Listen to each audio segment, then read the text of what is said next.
We'll just come back to that neat story in a bit and speak to Sharon, but we're just getting these live visuals. So the Prime Minister, in fact, taking this time to meet all of the leaders.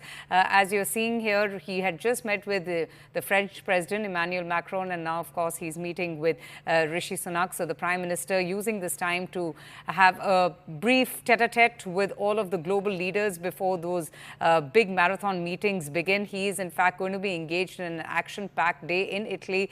This is, of course, during the G7 outreach session. He's participating in several sessions, most importantly, the one on artificial intelligence and Africa, Mediterranean as well. So the Prime Minister right now in talks with Rishi Sunak, the UK Prime Minister, who's also grappling with a lot of domestic issues. So it's interesting, how these G7 leaders, whether it's French President Emmanuel Macron or Rishi Sunak, they're all grappling with their own problems in their own countries and now coming together to talk on very interesting issues like artificial intelligence and energy as well. Abhishek joins us for more of this. Abhishek, I was just talking about how the fact that most of these leaders, whether it's Emmanuel Macron or even Rishi Sunak, who's battling with his own, tenure in UK politics, all of them having their own issues to deal with, their domestic issues to deal with, but congregating at the G7 summit and looking at a broader picture, looking at bigger issues to deal with. Well, it has been seen that mostly the world, the countries around the world, they do not have much of the reflection of their domestic politics on the foreign policies of respective countries. So be it Rishi Sunak or somebody else who might replace him, will not be having an entirely shift in the foreign policy. So in that context, even if Prime Minister Modi is meeting another world leader who may not be there in the days to come, the bilateral relationship is always between the two sides. So while PM Sunak, of course, and PM Macron is battling their own political career in their domestic turf, this meeting that they are currently having with the world leaders is in a way a push towards having a cordial bilateral ties. India and UK have had a very strong bilateral ties, especially because of the Indian diaspora present in USA, in UK.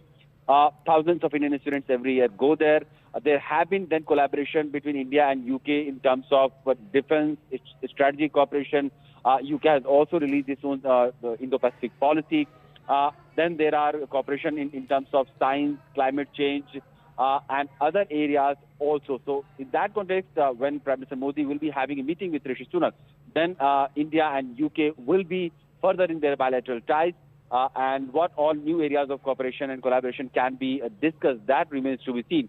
The interesting part will be that just after Rishi Sunak and Modi's bilateral meeting, Prime Minister Modi will be having a bilateral meeting with Ukrainian President Vladimir Zelensky. Oh. This will be only second meeting between Prime Minister Modi and Zelensky. Both had a meeting in Japan last year also on the sidelines of Osaka G7, and that had also come as a surprise that Prime Minister Modi had a meeting with Zelensky. But this time, this meeting is also coming just days before the Swiss Peace Summit is going to be organized, where India is yet to announce who is going to attend that summit, who is going to represent Indian government. So we'll have to see what kind of assurances, what kind of discussions Prime Minister Modi will be having with the Ukrainian President Zelensky also.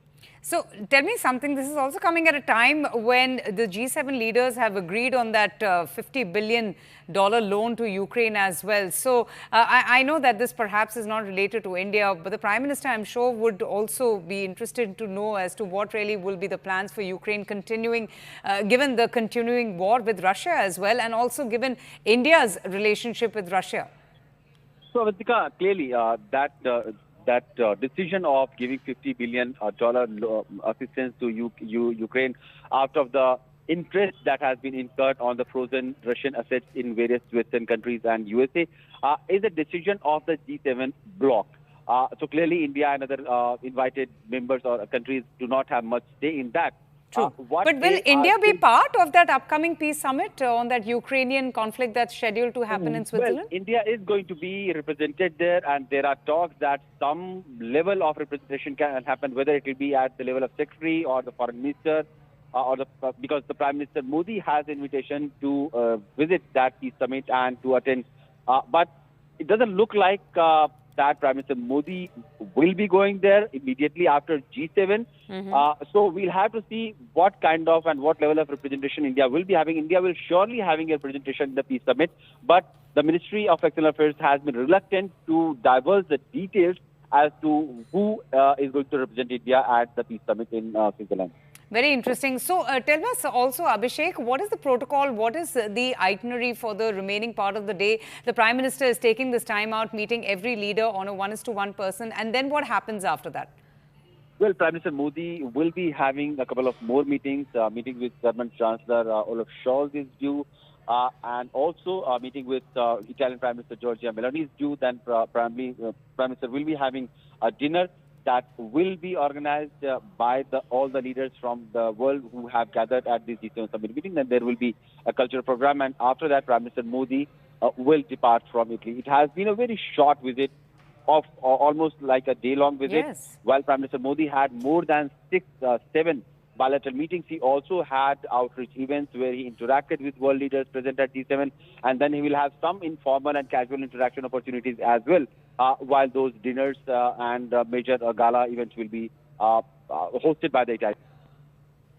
All right, kindly stay on with me. We also have with us Sanjay Suri. Sanjay, we are seeing the visuals of the Prime Minister meeting with the UK Prime Minister Rishi Sunak. But interestingly, Abhishek just told us that after this meeting, he's also going to be meeting with Zelensky. Now, that's an important one, given the fact that India has repeatedly called upon the sides, both the sides, to return to the path of diplomacy and dialogue, also always pushing its weight behind diplomatic efforts to end the conflict. On the Ukraine-Russia war, where does India stand now, and what really can we expect from that short interaction that he will be having with Zelensky? Well, Mr. Modi met Mr. Zelensky at the G7 last year in Hiroshima. That was again on the sidelines. The Indian Prime Minister reaffirmed India's position on this.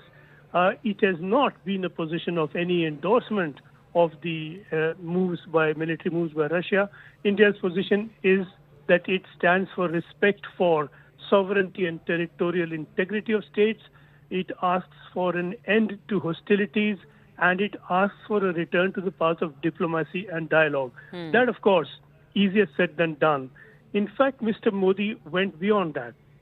This was at the Shanghai Cooperation meeting that was held in Uzbekistan in September, where Mr. Modi met Mr. Putin directly, and he made a personal and direct appeal for a move towards a path of peace.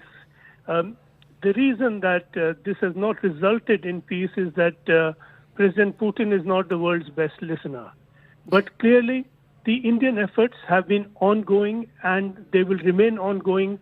Mr. Modi said at G7 last year to Zelensky that he will do the most he can to see what can be done to end the conflict. It hasn't brought results, but the Indian position is one of opposition to any threat to sovereignty of a nation, and India is going to do what it can to keep that diplomatic dialogue going towards securing an end to the conflict, and that is a position that is almost certain to be reiterated and re-emphasized by Prime Minister Modi at his meeting with Zelensky later today.